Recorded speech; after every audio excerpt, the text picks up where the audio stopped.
Motor وے پر خاتون کے ساتھ زیادتی کے بعد سی سی پی او لاہور ایک بیان کی وجہ سے تنقید کی زد میں آ گئے ہیں، جس میں انہوں نے خاتون کو جی ٹی روڈ کا استعمال کرنے اور خاتون کے رات کے سفر کرنے پر حیرانگی کا اظہار کیا تھا۔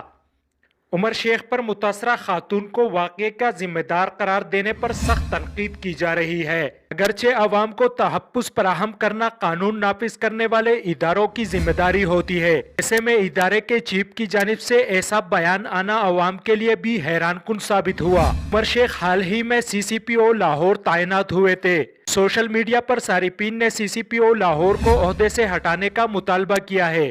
سینئر صحافی حامد میر کا کہنا ہے کہ موٹر وے پر گینگ ریپ کا شکار ہونے والی خاتون کا خیال تھا کہ وہ ریاست مدینہ کی رہائشی ہے۔ اس غلط فہمی میں وہ بچوں کے ساتھ گھر سے نکل کڑی ہوئی۔ اسے کیا پتا تھا کہ اس کے ساتھ اتنا بڑا ظلم ہو جائے گا، اور سی سی پی او لاہور جنسی دہشت گردوں کی مذمت کی بجائے اس مظلوم خاتون کو قصوروار کہے گا۔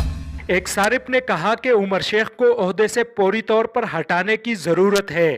یہ کیسے متاثرہ خاتون کو واقعے کا ذمہ دار قرار دے سکتے ہیں؟ صحافی احتشام الحق نے کہا کہ سی سی پی او کو ایسا بیان دینے پر شرم آنی چاہیے۔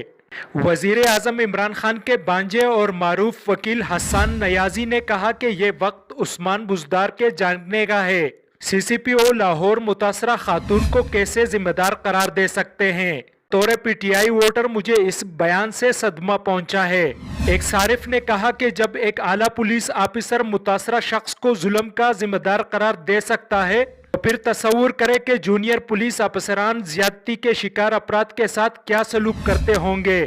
اس کے علاوہ بھی کئی صارفین نے ریموو سی سی پی او لاہور کا ٹیگ استعمال کرتے ہوئے سی سی پی او لاہور کو عہدے سے ہٹانے کا مطالبہ کیا۔ واضح رہا ہے کہ سی سی پی او لاہور عمر شیخ کا موٹر وے پر خاتون کے ساتھ زیادتی کے واقعے سے متعلق نجی ٹی وی چینل سے گفتگو کرتے ہوئے کہنا تھا کہ خاتون 12:30 بجے ڈیفنس سے گجرانوالہ کے لیے نکلی۔ میں حیران ہوں کہ 3 بچوں کی والدہ اتنی رات کو اکیلے سفر پر نکل رہی ہے۔